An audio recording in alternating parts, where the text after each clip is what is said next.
Well, hello and good afternoon to everyone. It's 2:01. I see there might be a few people still joining, but I think we'll get started here so we can stay on time. My name is Cathy Jeffrey. I'll be your facilitator for today's session. And thanks so much for joining us on this day that looks like it possibly could start to be spring anytime now. So hopefully. As we gather today and before we begin, it's important that we offer land acknowledgement and acknowledge that we are all on treaty land. I'm joining you from Saskatchewan today, which is Treaty 6 territory and the homeland of the Métis. We pay our respects to the First Nations and Métis ancestors of this place and reaffirm our relationship with one another. Just a little bit of background to run through for you. Partners in Pain grew out of the Improving Pain in Saskatchewan Collaborative research project. The research project aims to give pain a voice by bringing people together to share information and plan action to improve how pain is managed in the province. The research project led to our first pilot series of Partners in Pain webinars in March 2021. The feedback from the pilot was very positive and led the research team to seek additional funding to help support the continuation of the webinars. Partners in Pain received a Community Initiatives Fund community grant in mid-2021 for an additional series of webinars, which is what brings us here today. And all of this work is supported by Sask Pain, a nonprofit organization which is on a mission to help improve the lives of those living with pain in the province. So just a few reminders before I introduce our speaker. Please keep yourself muted while our presenter is speaking to minimize background noise. We're certainly happy to see all of your smiling faces, so feel free to keep your video on, but if you're having connection issues, it may help to turn your video off.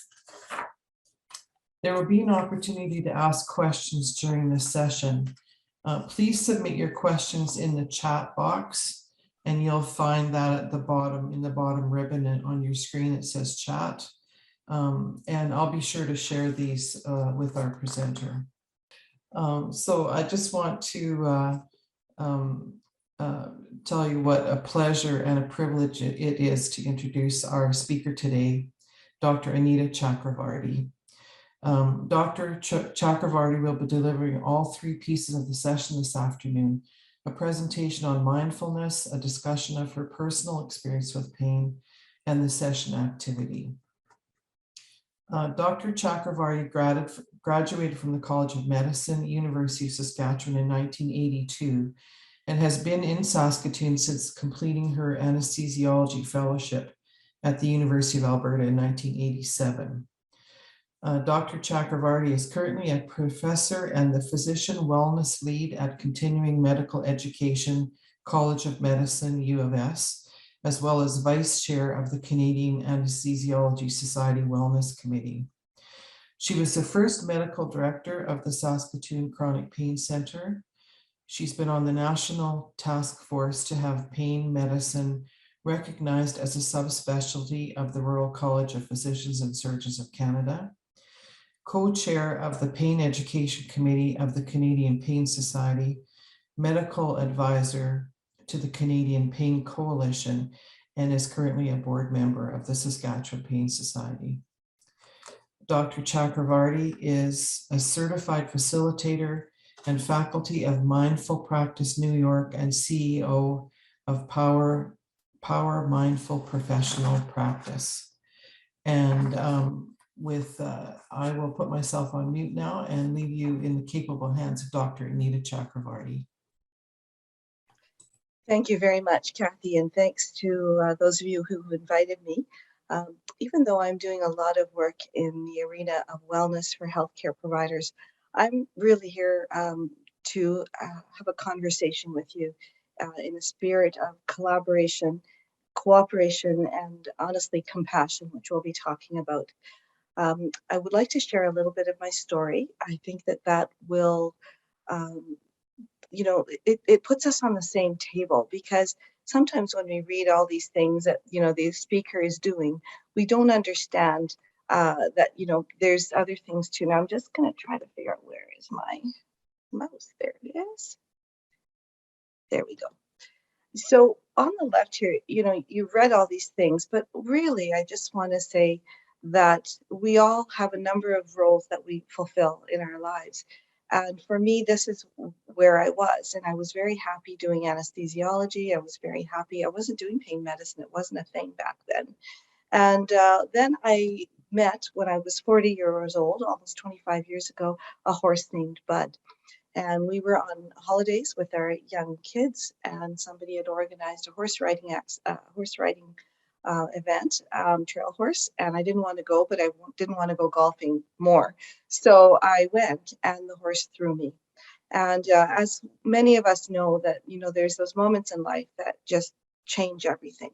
And that was my moment in life. I kept on for 10 years in the role in anesthesia, with the 24 and 36-hour call. But over that time, the chronic pain had really set in. But I really didn't want to change what I was doing. And so it was very, very challenging when I finally left the operating room, and I'm still with the department, when I left the operating room, because it was a shattered sense of identity. The impact on me, and now that I'm doing wellness, and what I realize is that just as we can look at our well-being from all these different uh, aspects, I can also tell you how it impacted me physically.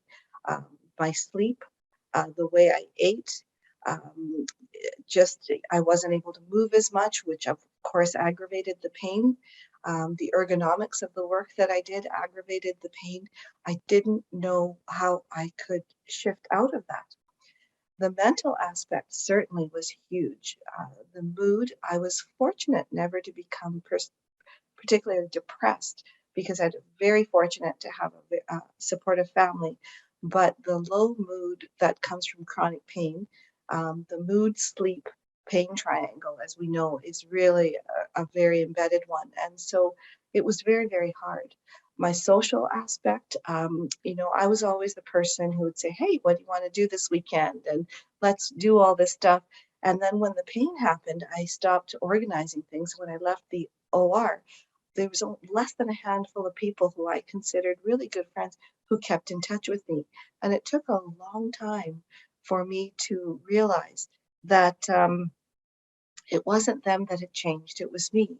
And it wasn't that they were betraying my friendship, they just didn't understand, and they were living their lives just the way it was before.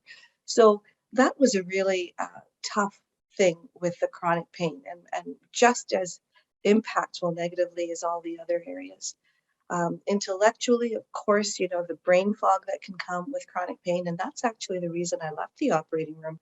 I was not able to focus through as well over a 24-hour period like I used to be. And, usually you're teaching either anesthesia residents or medical students. We're doing political things. I was head of the department. So, there was just that sense of how am I going to manage all this? Whereas I knew the life and death of this patient was most important. And so I'm really proud of myself actually for recognizing that it was time to leave. I never thought I wouldn't go back. So when they wanted a retirement party for me, I said, no, I'll be back in a year. And I started doing pain medicine, which wasn't a thing then. And I never went back. Spiritually, uh, you know, we I remember there's a Dr. Harold Koenig that I went to hear. He's actually from Duke University and one of the top researchers in spirituality and medicine. He happens to be from northern Saskatchewan, and he was speaking here at the Besborough many years ago. And he started talking about spirituality and disease. And he said that, when we're talking to people, asking them about spiritual or religious things can be really, it can open up a can of worms. However, said, ask yourself or ask your patient, why do you get up in the morning? And so from that day forward, I was the head of the chronic pain center. I started asking every patient, establish rapport. I had an hour with them, which was great. And I'd say, and what gets you up out of bed in the morning? And what was really impactful for me was to see that even for some people, it was music. For some people, it was a plant that they had to water. For many people, it was their pets or their children. And I started looking at why I get up in the morning when I had perceived myself to have so much loss.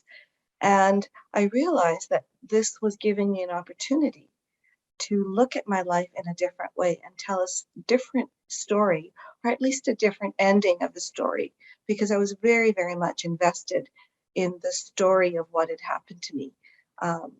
Very successful anesthesiologist, social, all this stuff. And then I chose to, with great difficulty, it's not easy, to write a different ending of my story. So I still have chronic pain, and only my immediate family can really see when I go to give a talk or something, how much rest I need to to do before it. But it was really important to me, this component of how it impacted me, because it really wiped me out as, why am I here? What am I doing? I thought I knew all that. And this asking myself, what is getting me up out of bed in the morning? And from my pain patients and from my own personal reflections, I realized that what gets me up, and this is just for me, and we all have to, you know, do the work ourselves, is how may I use my story and what has happened to me and what I've learned, more importantly, to even leave a small impact or legacy on what's around me, which is why I'm focusing on the well-being of healthcare workers right now and public service workers, because the pandemic has really highlighted a lot of the issues that were already present before, but now burnout and stuff is at a very high rate, not just for physicians, but nurses and many other workers. And so that's where I'm putting my energy. And the days that I feel like I really can't do anything, I'll get a little boost from someone say, when you said that, that really helped me. And that helps me. So that, I think I wanted to share that as speaking as a patient with pain. Occupational, my whole life changed financially, everything changed. The environmental impact, I wasn't able to be out in nature as much as I wanted. Uh, I just felt like I couldn't. So all of these were really, really lack of identity was the only thing. I was really shook, and I didn't know where to go. And I would get up because I had kids that needed to get off to school.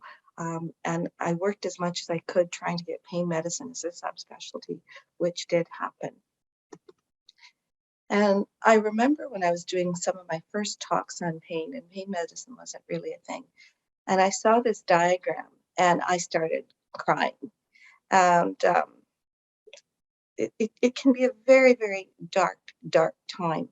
And being in a fetal position on the floor because of chronic pain, feeling isolated, uh, is something I don't think any of us really expected. But even when we're well, we often feel lonely and disconnected. But that sense of isolation that comes from the the physical and I'm sorry, I should have turned this off. The physical and the emotional impact of pain, because now we know scientifically that pain is not just the physical component; it's tied into the emotional as well. That's a scientific definition. And then I read this quote by Dryden: "For all the happiness that mankind can gain is not in pleasure, but in rest from pain." And it was so overwhelming. This was actually something I would recite to myself, just looking for those moments of finding even a moment of respite from the pain. And I can now say that one of the reasons that I had to leave pain medicine, and I'm now here as an advocate in pain medicine because it's still part of me, is to really understand that. Um,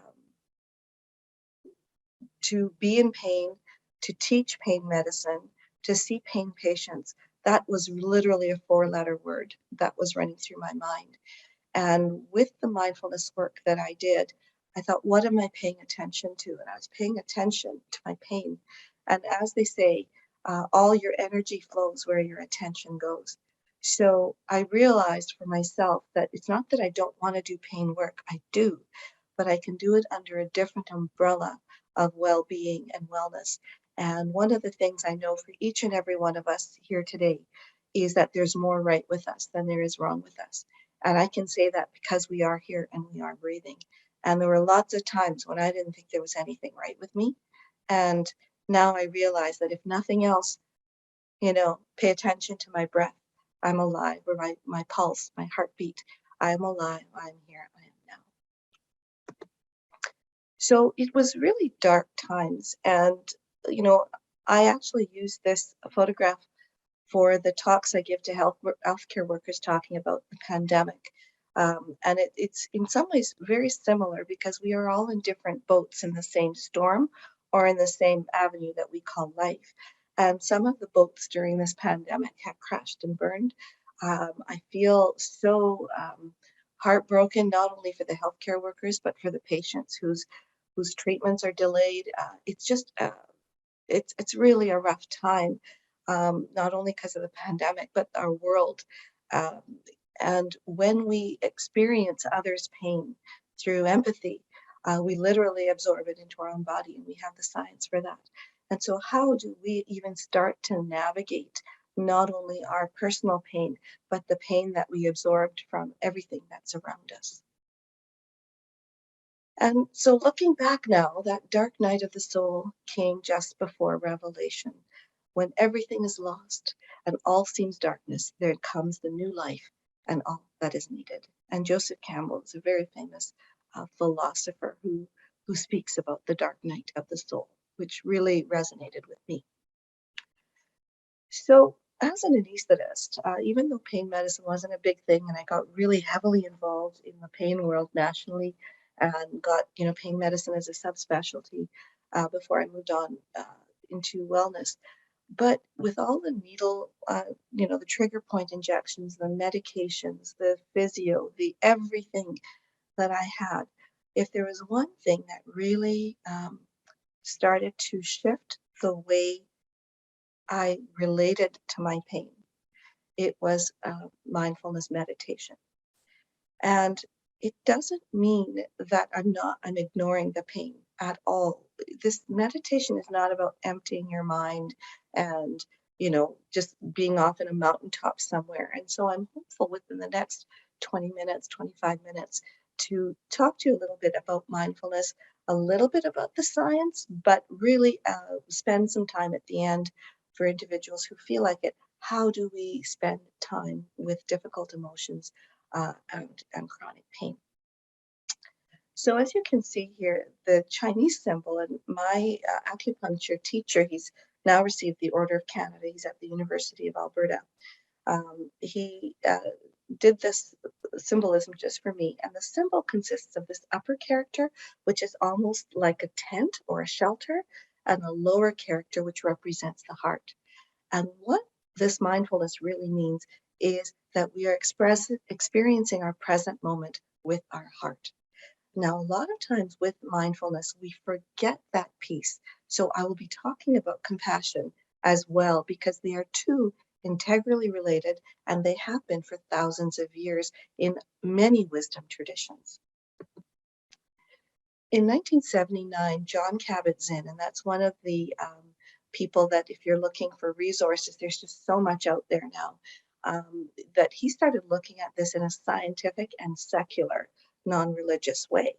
And what he came up with is it's an awareness that emerges through paying attention on purpose in the present moment with non-judgment to the unfolding of experience moment by moment.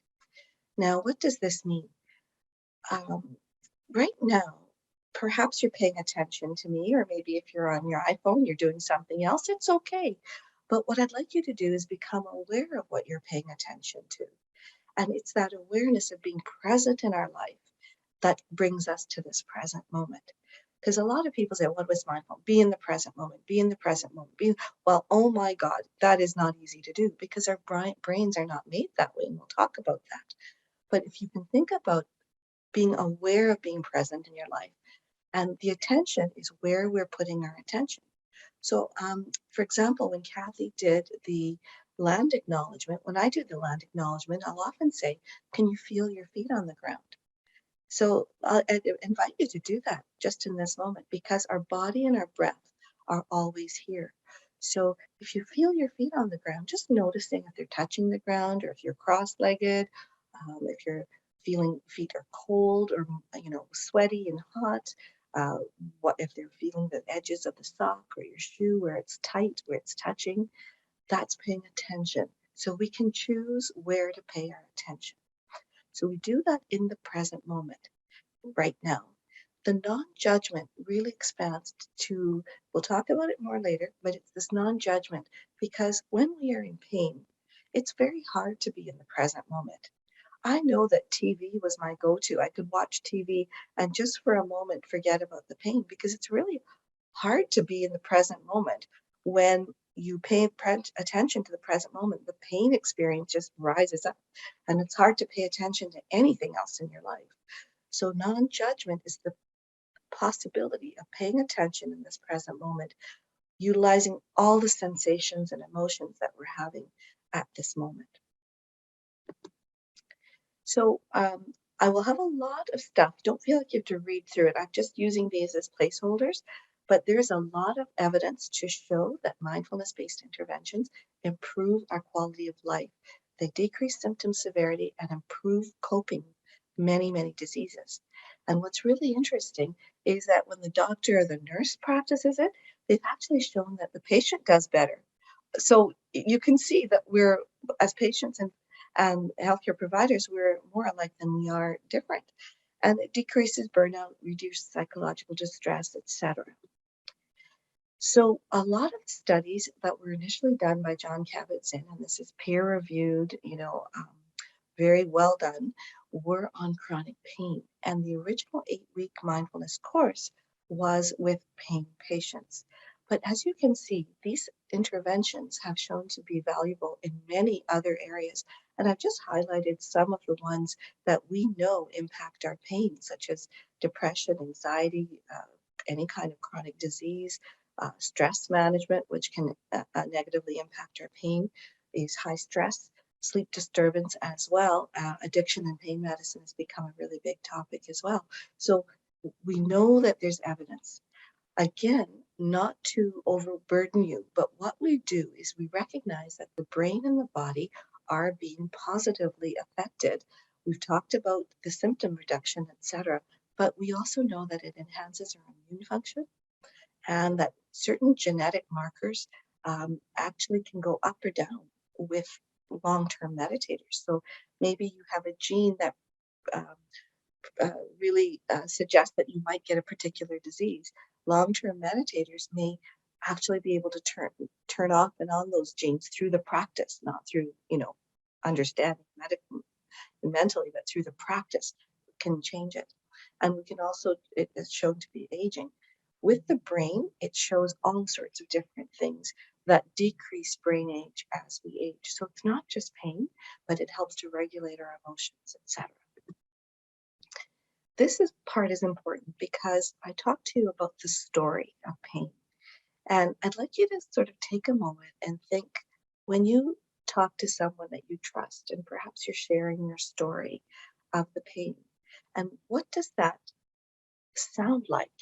And so this is an invitation for you, if you wish, to write down your story. You don't have to show it to anybody. What is your story about the pain?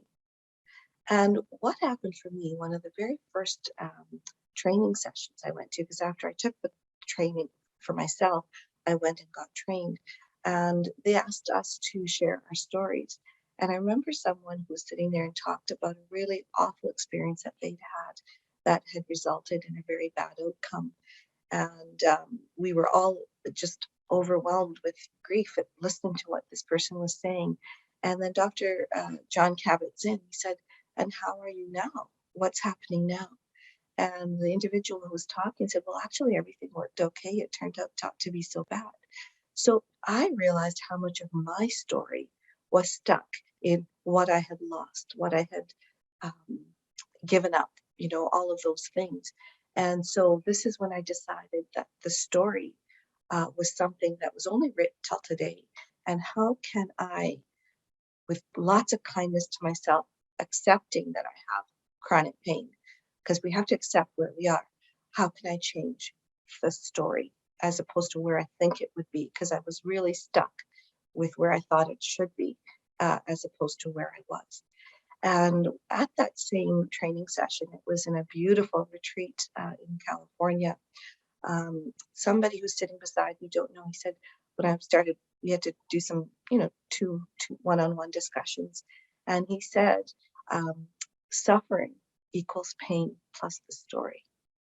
So the story is not something we can change in the past. It is what it is. But I realized how much of my pain was actually the suffering I affiliated with the pain. And so even though the pain didn't change, I felt that by really looking at my story, accepting my story, perhaps in many ways my suffering decreased.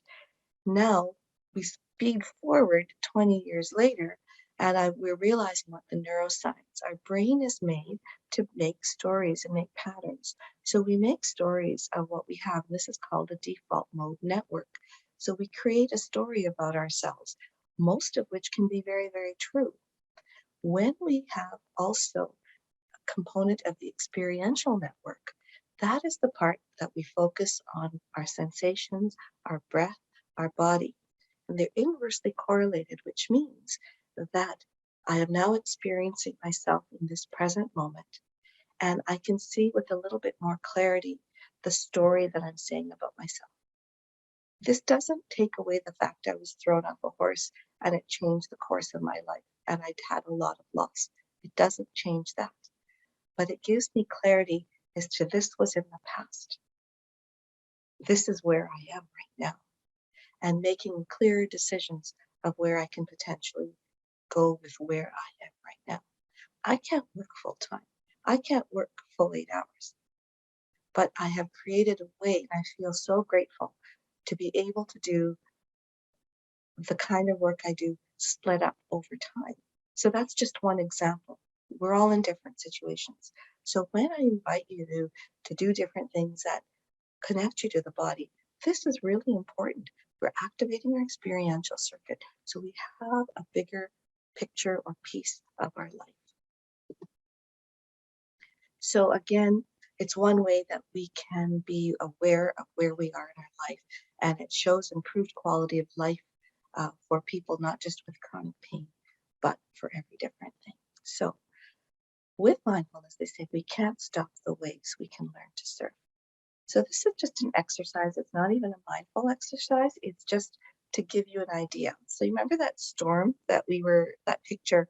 So I'd like you, if you have a favorite lake or something that you go to, and perhaps you're on the lake, it's a really calm day. And just imagining if you're laying on your boat or canoe or a little rubber dinghy, you can just feel the waves and your eyes are closed, the sun is shining, but all of a sudden you feel a little bit of a cloud coming. And all of a sudden you open your eyes because it's starting to feel cold and the wind is picking up. And before you know it, you're in the middle of a storm and you're holding on to dear life, hoping that you don't get thrown over into the waves. Well, as we know, we can't stop the storm from coming. What we learn is learn to surf with the waves. So whether they're waves of sensation, like chronic pain, waves of thought, waves of anything that we experience in our lives, if we create this ability to observe it, not with disconnection. I mean, I'm still feeling what I'm feeling, and there's no doubt I'm feeling the pain, but we learn to surf those waves, and that's this whole process. So I hope that will make sense, and we'll keep moving forward. Now, that non-judgment piece. Now, with mindfulness, we have to turn towards our thoughts and emotions, even however painful and disturbing. So individuals who have chronic physical pain is one thing, but we have a lot of people in our world who are suffering tremendous amounts of other kinds of pain that may be emotional as well, right? So we now know the science of this pain is that it's very connected. So how do we turn inwards and be present with this when it's so flippin' painful?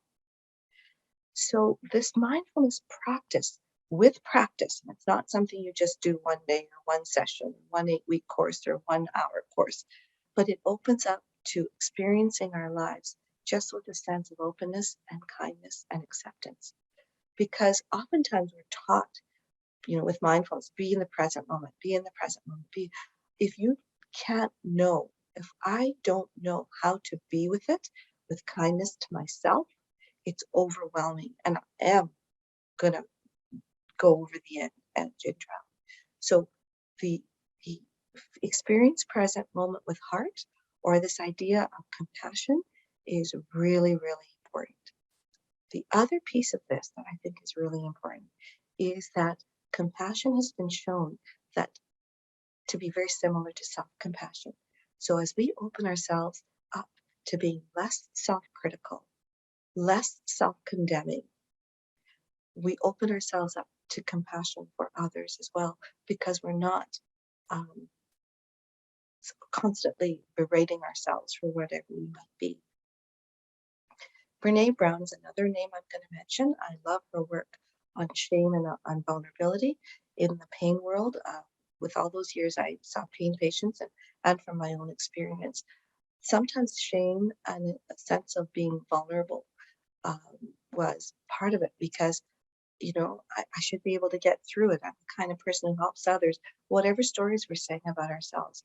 And what is very, very true is that if we do not give ourselves the same kind of kindness that we want to give to others, and it may not be, anyone outside your own family, whoever that it is that you love, or maybe it's your dog, or, whatever it is, we have to give ourselves that in order to keep filling our cup up so that we can give it out. So her TED Talk is one of the top 5 TED Talks in the world ever.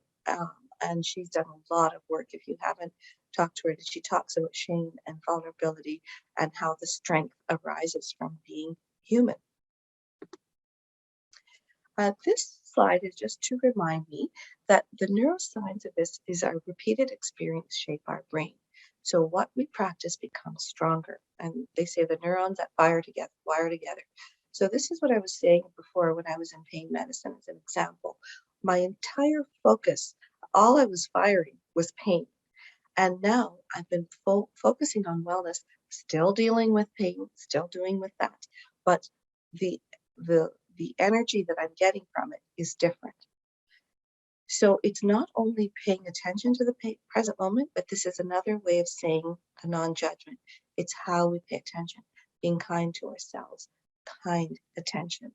And this kindness gives us, and I'm going to say gave me, the support and courage I needed to learn new things, to actually grow towards well-being while being a patient that lives with chronic pain. We practice so that we can keep firing these neurons together. I'm going to go a little bit faster because I do want to spend some time here. There's a lot of difference between different things. Empathy, they say, is from mirror neurons. So let's say if you're watching TV and there's an SPCA commercial that comes up with the dogs and the cats and they're being abused, what many of us will do, feel distress. When you feel really sad and you're watching the news anytime right now, you can feel that kind of distress. So that's called a response to empathy. Empathy in itself is not bad. We feel each other's joy. We feel each other's pain. We are literally hardwired to be connected to each other. However, when we don't know any other way of being with somebody else's pain other than distress, we often distance ourselves. I used to change the channel when those SPCA commercials came on because I just felt so overwhelmed. I was so sad, right? So if we have a different way to respond to empathy, and that is with compassion. So there's a lot of science behind compassion, and we're not going to go through all these differences, but Brene Brown says empathy fuels connection, while sympathy, which is like removed, I feel sorry for you, not I feel sorry with you. And the good thing about compassion is it actually activates the motor part of our brain, which means that not only do you see and you're able to be with the pain yourself or others, but the motor cortex, you're going to be, you are activating your motor cortex. You want to do something about it. Whereas with empathic distress, you distance yourself because you just can't handle all the pain. So when it comes to self-compassion, then it's very, very similar. So in this situation where we're talking about our own pain, it is treating ourself with the same kindness, care, concern, tenderness, and support with someone you loved. So they're essentially the same. And this has shown when we are kind to ourselves, it has reduction in mind states of anxiety, depression, stress, rumination, which is a big thing with pain. I know when I was in that fetal position on the floor, the rumination about the pain, because it just takes away all your attention from anything else in your life. All of those have been shown to be reduced and have increased positive mind states such as life satisfaction, happiness, a sense of connection, confidence, optimism, curiosity.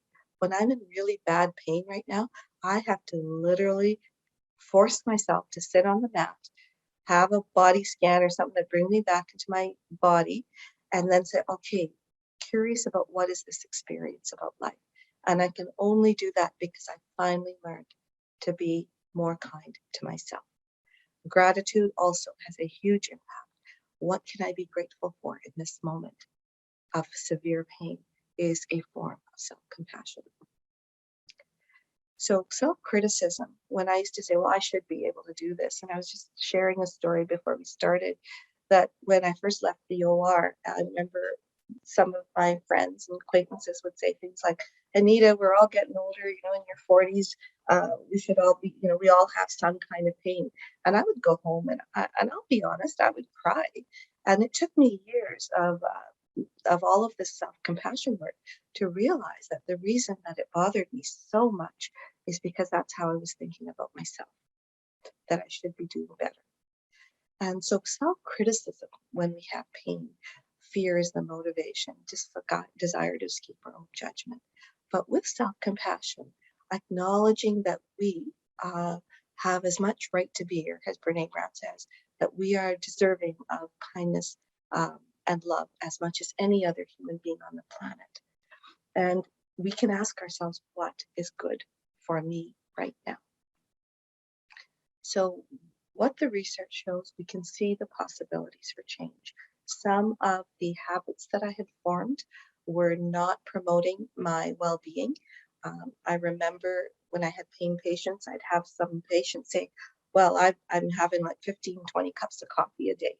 And now I've read a book, it's called Atomic Habits. It's another great book by James Clear.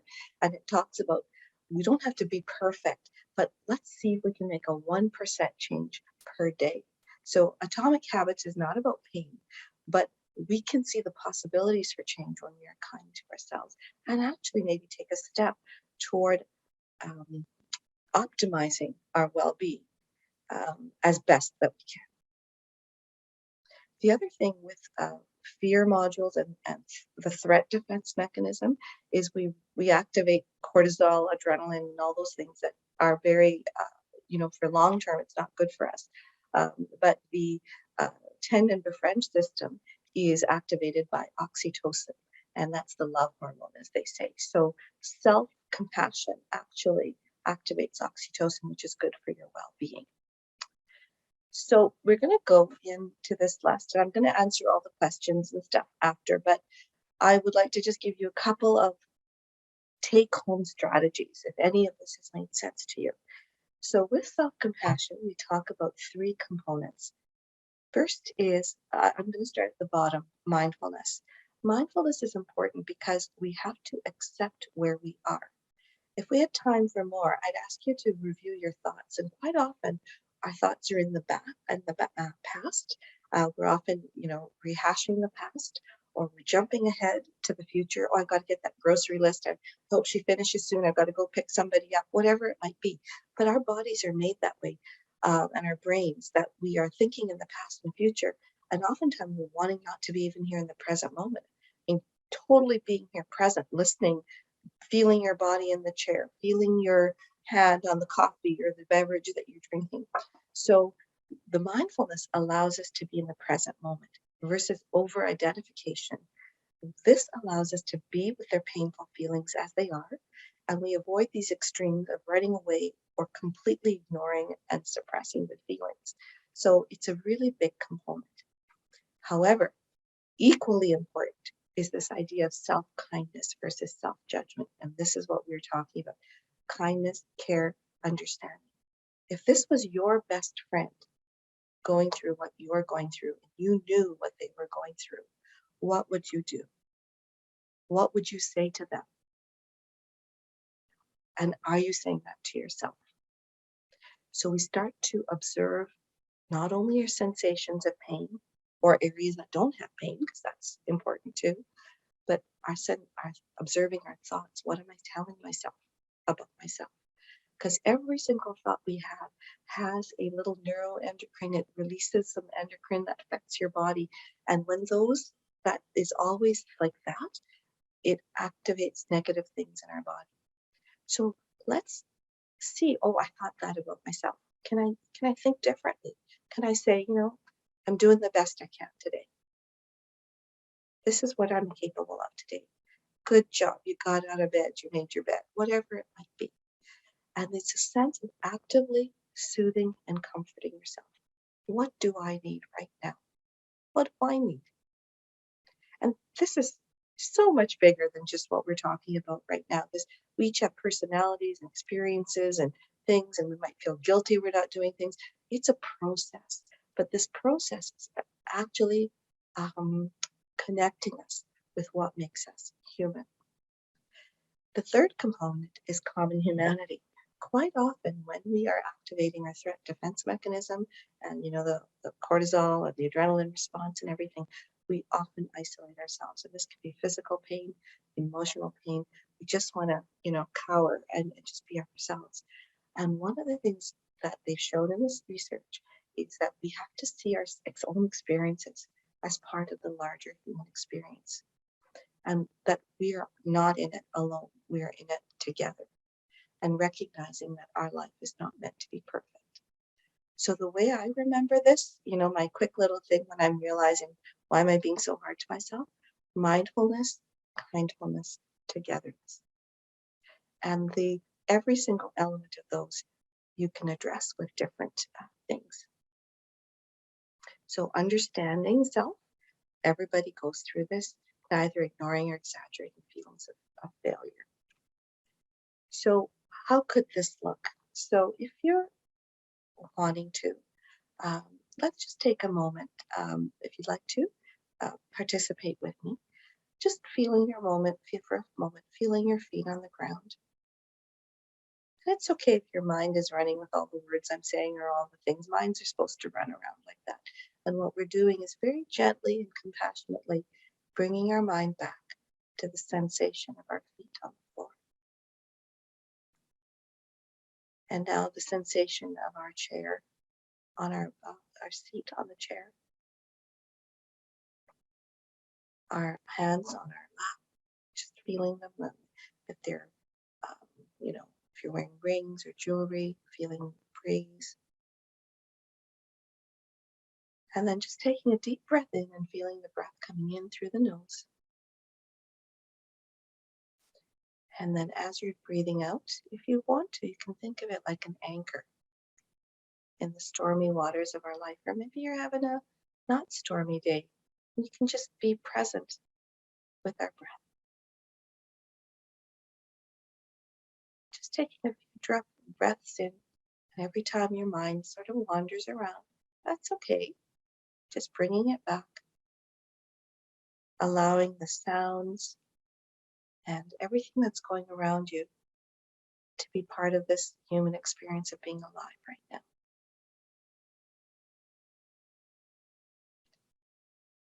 And now, if you wish, you can put your hand over your chest, if that's comfortable, with just a sense of gentleness, like you're petting your favorite animal or giving your kid a hug or whatever.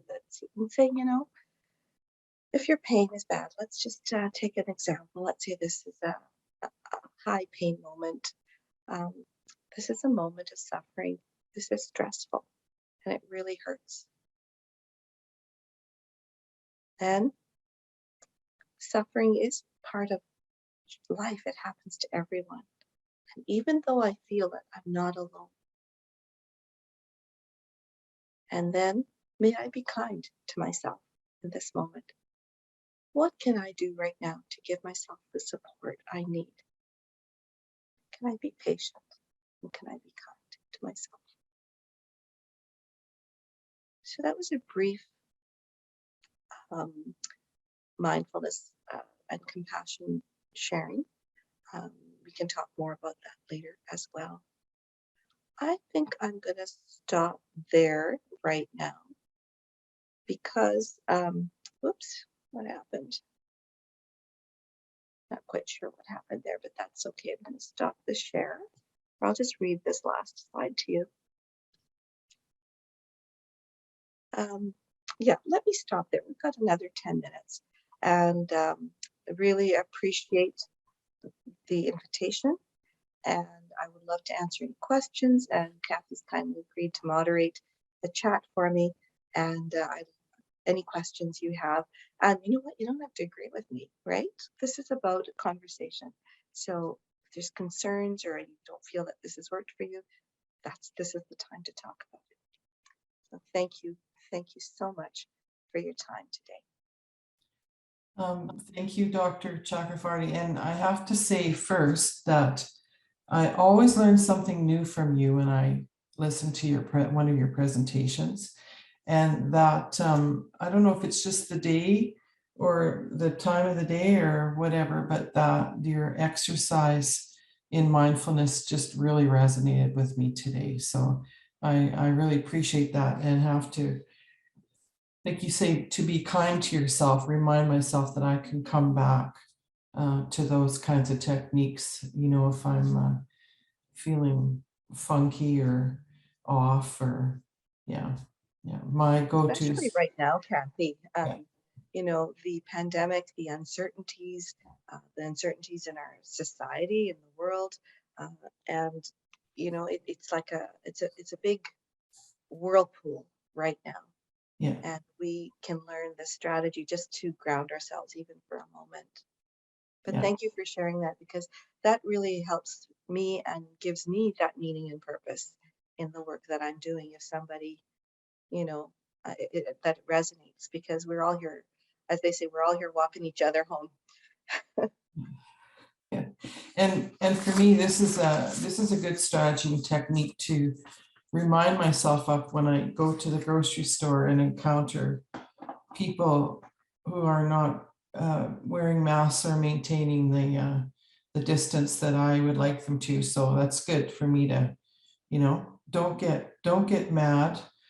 Just, find the positive in it and calm myself down. So those are good lessons for me today. And if anyone has any questions, please put your question into the chat. I just wanted to ask you, Dr. Chakravarti, if you can share with us what is one piece of advice that you have received that made a difference in your life or understanding of your pain. And then we'll go to Susan, who has her hand up.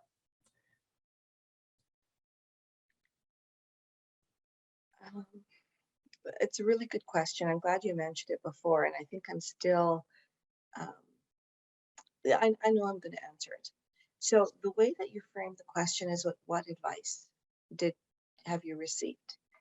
And what I've realized about myself as a child, an only child, a child of immigrants that came fairly early in my youth to a new world, really, I didn't know how to ask for help. And so I didn't ask for help. And what I realized that there's many of us around, especially in the physician population. And so I don't know if it was advice that I'm now giving, but I don't remember hearing it from anybody to hear that say it's okay to ask for help. And Charles Mackesy is just an amazing author. I don't know if you've ever seen his series, The Boy, the Wolf, and the Fox. And I actually used some of his, I actually took out that slide, but it's about being okay to ask for help. And it made me humbled. It humbled me. This pain humbled me. And I think it made me a better physician because I'm not above any of the human experiences that we all have. So that thing, in addition to the self-compassion, but asking and reaching out for help was the number one thing I did that changed. That's very good advice. Susan Tupper has her hand up. Yeah, thanks so much, Anita. I'm the same as Cathy, that I always feel rejuvenated after hearing you speak, and reminded to practice self-compassion. So thanks again for that. A question formed in my mind. It's not really well formed, so I don't know that I'll word it well, but when you mentioned asking yourself what you need right now, I find that when I do that, I often draw a blank. And it's like, I know I need something, but I don't know what it is. And so I automatically go to something like, well, I need a cup of tea, or I need a nap, or I need, and I don't know, I guess is there a way to almost remind yourself of more options than tea or nap? Is there a way to kind of keep your mind open about all the different possibilities of things that you might need at the time? I actually love that question because it brings up a really, really important point. Sometimes I have been so disconnected from myself, I didn't even know what I needed or what was wrong. And what mindfulness has taught me is when I have those blanks, it's a gift. Because you knew me when I was an anesthetist, I think, right? And I mean, you're left brain and you're doing this and then you're doing that. And I was very advocating for this and social, and there was never blank space. And when pain happened, and I have a glass here right now, they say, is your glass half empty or half full. And what I realized after years of meditation is the reason I felt so empty after getting chronic pain is I had to let go so many things that helped to identify myself, not just with work. And then I realized that a reason it's not empty, it was so full. Everything was being held in my life like with surface tension. And by sheer willpower, I was trying to hold everything in a glass. And all of a sudden it went, not only is it half full, the other half I intentionally create space in my life for nothing. And that's when the synchronicities show up. I can't think my way out of certain things, but by creating space, I allow it to come in. So when you ask yourself, what do I need right now? And nothing comes up. Like, to me, that's the most amazing thing, because I'm in the same, I don't know what I need, but I do know I feel better when I don't know what I need, because I really don't know what I need, if that makes sense. So I know in every single day, and chronic pain made me do this because I cannot go 24 hours a day like I used to. I can't even go 18 hours a day. I have to, pace myself. Is looking forward to these pieces. I used to beat myself up by having to have a rest in the afternoon or a nap. Now, if I go, it's my rejuvenation time, even if I have nothing that I need. And that is the rejuvenation. So I really like the way you framed and formed that question. Yeah. Maybe you don't need anything. Maybe you just need space. Yeah. And I like the way you turned that into an opportunity for rejuvenation. That's well, it is. I exhaust my best friend from grade 9. I'm still friends with her, so we're coming up to 50 years. And we've had these conversations since I was 13 or 14. And she said, your mind is going a mile a minute. And I know you're trying to help people and you're trying to do this and you're doing this for your family, but you give me a headache. Don't you give yourself a headache every single day? And I had to laugh because, yes, because we're thinking, right? We're thinking, we're doing. And so now it's this, it's okay. Yeah. A lot of us are that way, especially in the fields we've chosen. Does that make sense or help? Dr. Chakravarti, there's some very kind comments in the chat, just referencing how people feel validated and relaxed, and thanking you for your presentation. There's a couple of questions here. Well, one suggestion, Dawn has embraced yoga to help her set aside a time to be mindful on a daily basis. So that's one of the strategies that she utilizes. There is a question, pardon me, from Tanya. Do you recommend Brene Brown's Braving the Wilderness if you don't have kids? Oh, that's an interesting question. I think there's so many other books that I found really inspiring. I just got as a gift Atlas of the Heart. I'm looking forward to reading that. Dare to Lead, some of her earlier works. I found, so would I recommend it if you don't have children? I think if you've read all the other stuff, I don't see why. I mean, I learn something from her all the time, every time I see her. So I hope that's not evading the question, but I don't know about you, but I've got like 50 books sitting on my shelf, books I buy because I don't want to read it. I like, I like paper to read. Read the ones that resonate. And I used to have a list, and now I have the books, and I will go up there and I do a little breath meditation, feel my feet on the ground, take those few breaths and say, okay. And then I just allow that book to come to me, if you will, rather than thinking, what do I need to read next? So it's a huge change from how I used to be. If I could say one thing about the yoga, so a lot of people, yoga is actually what mindfulness-based stress reduction recommends as mindful movement. So this is not about sitting in cross-legged position. So whether you're walking to your car, having a cup of tea, being present with the sensations of it, so we can incorporate mindfulness in any of these things. Yoga is one of the recommended ways of doing it. Now, a lot of people think of yoga the way that we are perceived on the media right now, which is, the positions and people doing all these different things. There's actually 8 limbs of yoga, and the asanas or the postures are only one of the 8 limbs. So the meditation, mindfulness, there's 8 limbs of yoga. So yes, you're doing yoga, but if you're just doing the yoga, the movement part, it's not the full experience of yoga. So the traditional teachings and the teachers who do more than a weekend course embed that in yoga. You do all of yoga. Unfortunately, there are many people, just like with mindfulness now, they take a quick little course and hang a shingle.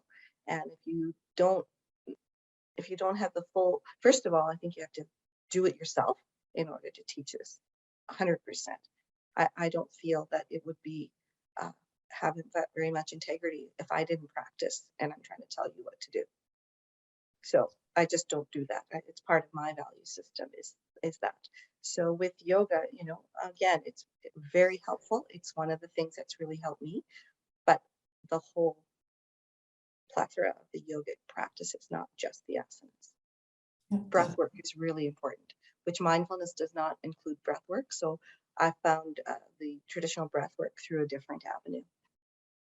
That's going to be the next big change in how we do this work, is when the research comes through for how breath work will affect our mood and our body. That's a good recommendation, to look at each strategy, the full offering of each strategy, rather than just sort of what's on today going on YouTube, I guess. The last comment I just wanted to bring to your attention was that there is a string of conversations about how soothing your voice is, and a suggestion that you should perhaps do an audiobook. So, not to put any pressure on you, but there's maybe another career path for you. So a few years ago, I actually even got a website. I'm actually putting it right back up again because everything's growing rapidly. And I was going to be doing all of that work, but the work within the universities and the health authorities are really expanding. And so I've already got succession planning in place, so that when I've established a lot of these things, I've got younger faculty that'll take over this part, and then I will do I probably won't do 8-week courses, but definitely do that. So thank you for saying that, first of all. I think that practice does come through in the voice. Even in terms of how you respond to questions. And I just do my best. I'm certainly not what I'm a beginner meditator. There's just so much out there right now. I know people who do voiceovers that are doing meditation things, and they haven't even practiced, but they read a script. So that's okay. There's lots out there. I'm not there yet in terms of time and my personal ability to, or capacity with energy and pain to do all that. Well, we'll be watching with great interest Thank on you. where your journey takes you. And thank you again so much for sharing your time and your expertise with us today. And thank you also to all of you who have attended the session today. Such an important topic as part of the strategies for chronic pain management.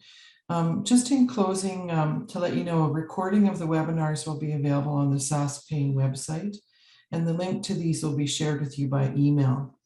An email will be sent out to you tomorrow with the link to the evaluation. Please be sure to take a couple minutes to complete that if you can. The feedback is invaluable in terms of planning going forward, which is what's going to be happening in the next few months here. The webinar schedule and topics for sessions in May and June has been released. This schedule will be sent again in a session follow-up email tomorrow. We have some just fantastic speakers scheduled for the next 5 sessions, so I really encourage you to join us. Our next webinar is scheduled for Wednesday, May 11th at 2 p.m. And our theme for the webinar is trauma with Erin Beckwell, who's a social worker with the University of Regina social work program. We will also have an activity during that session on the topic of photography led by our colleague Ross McCreary. Please share the information about this webinar with your family and friends and social circles. And again, thank you for participating, and thanks so much to Anita for presenting on this important topic today. Thank you, everyone.